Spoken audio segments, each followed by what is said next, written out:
it's so good to hear from you. How's your night going?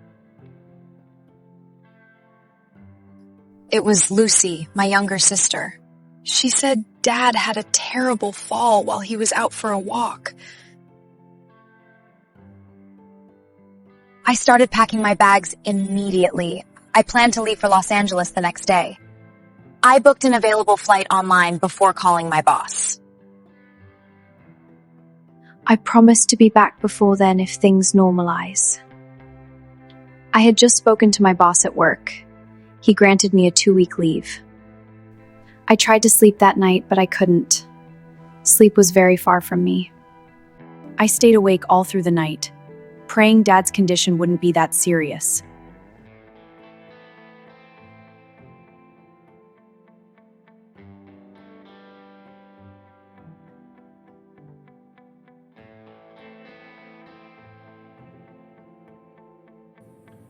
I couldn't help but think of Dad all through my flight. He had gone through so much in the past. Mum left Dad because he was poor. She said she couldn't imagine spending the rest of her life in such a miserable way. At that time, I was just 8 years old and Lucy was 5. Dad worked as a carpenter, mechanic, bricklayer, cobbler, you name them. We could barely afford 3 square meals and other basic necessities. One day while at the mechanic shop, Dad ran into an old friend. They were having a chat when Dad told him how he struggled to take care of his family. Dad's friend promised to help, and he did keep his word. He gave Dad some money to start up something for himself, and life only got better from there. The sound of the wheels screeching against the runway interrupted my thoughts. Our plane had just landed. I dropped my bags at home and headed straight to the hospital. I saw Lucy in the hospital room with Dad. She looked so worried. A few minutes ago, before I came in, I had met with Dad's doctor in his office. I had asked him about Dad's condition. He said Dad had few minor cuts, which was surprising considering how badly he fell. The doctor said they ran further tests and realized a bleed underneath Dad's skull. He called it subdural hematoma. He advised not to worry, that it was treatable with a surgery. The next day, after freshening up at home, I decided to have breakfast in a cafe before heading back to the hospital.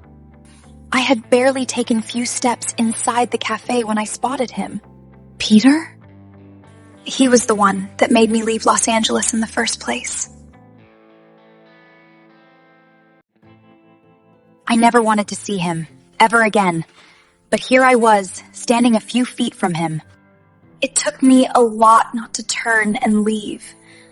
I should have left, I know, but a feeling I can't explain kept me from doing that. It feels so good to see you, Alice. How have you been? Hearing him talk just now made me feel things I haven't felt in such a long time. My goodness, I didn't realize how much I missed his voice. I've been good.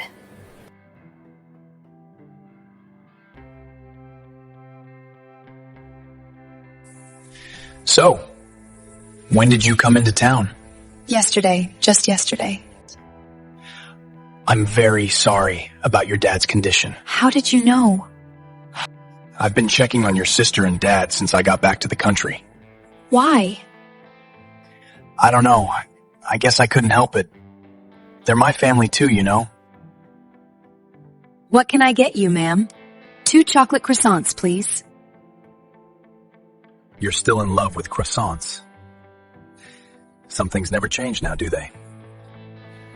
After that day, I thought I'd never see Peter. Or maybe see him less often. I was wrong. Very wrong. 'Cause I saw him everywhere. At the library, at the beach, at the mall. He always pretended like it was some sort of coincidence. I just ignored him. Even though his presence bothered me, I pretended like it didn't. I wasn't going to let history repeat itself, so there was absolutely no need for familiarity between the two of us. Peter didn't seem to care about the fact that I was ignoring him. He kept showing up.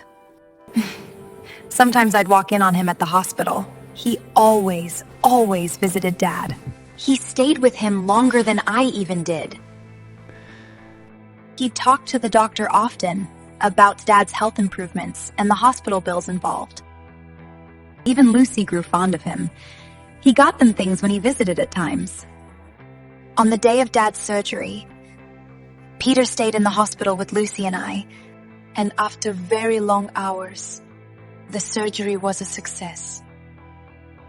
Dad remained in the hospital for some days before he was finally discharged. Even the doctor said that Dad was recovering faster than any patient in his condition. They said he was free to go home. Peter, of course, was there to take us home the day Dad was discharged. We were all happy, very happy that all of this was finally over. Dad thanked Peter over and over again. He said Peter was now his son, and nothing was going to come in between that relationship. After spending some time with us, Peter said he needed to get back to work. Dad told me to see him off, which I did. Thanks a lot for everything. Your family is my family. You don't have to thank me. I have a lot I need to say to you. I don't think that would be necessary, Peter. You need to hear me out, Alice. We have to talk. I don't think so.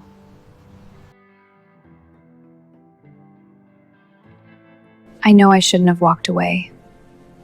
I should have given Peter a listening ear. But something kept me from doing that. He didn't deserve my attention, not after how he treated me in the past. I couldn't sleep. I tossed and turned all night, remembering how Peter behaved with me before. Why was he back now? Why? Peter had been ignoring my calls. He never used to go a day without calling me, but that had changed all of a sudden. I started calling more, and that wasn't even the problem. The issue was that even when I did call, he never responded.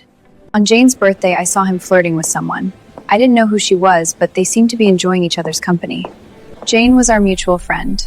We three had always been good friends even before Peter and I became official.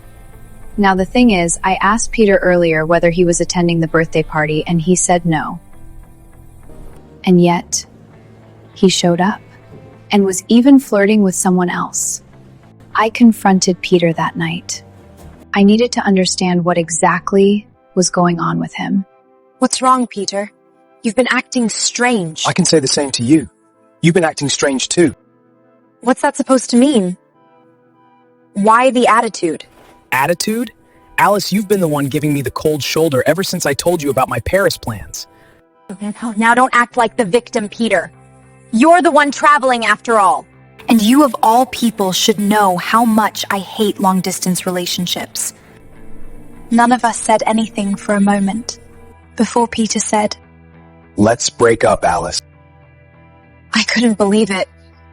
Peter was ending our relationship. Why, Peter?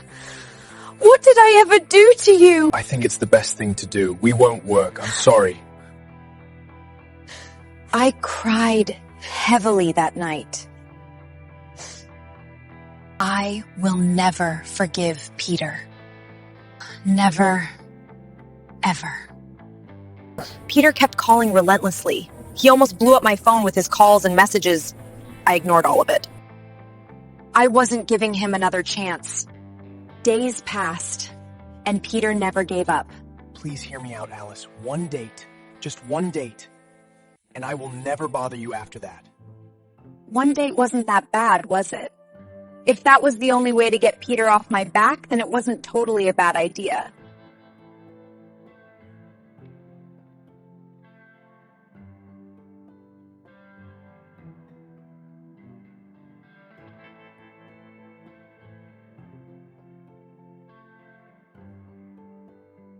You look very beautiful. I think we should just get straight to the point, Peter.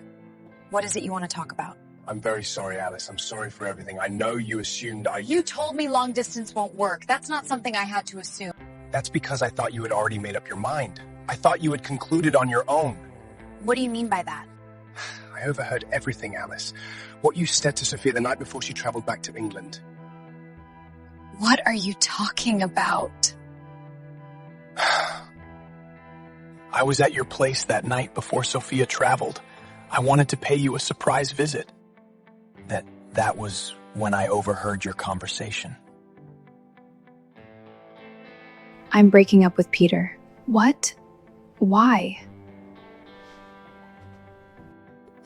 He's traveling to Paris for his master's. and he plans on remaining there for some time, even after he's completed his master's.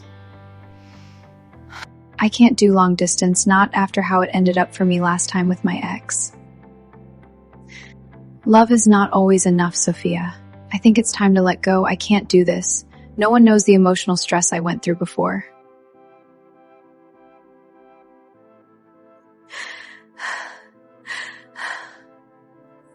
I knew you never liked the idea of long distance. After all, that was the reason you and your ex had issues. But I was willing to prove others wise. I was willing to make it work. But what you said to Sophia was as if you had already made up your mind, as if you were so sure we wouldn't work. I thought there was nothing to fight for anymore. I didn't mean any of those things I said to Sophia. I know that now, but back then, I took it as a confirmation. I thought you were already pulling away. Believe it or not, I became scared, Alice. Scared that I would end up disappointing you. I should have confronted you. I should have helped clear your doubts. I shouldn't have let go so easily. And for that, I am very, very sorry, Alice. I truly am. I'm sorry too. I didn't mean any of those things I said to Sophia. I was just scared and uncertain. It's okay. It's okay.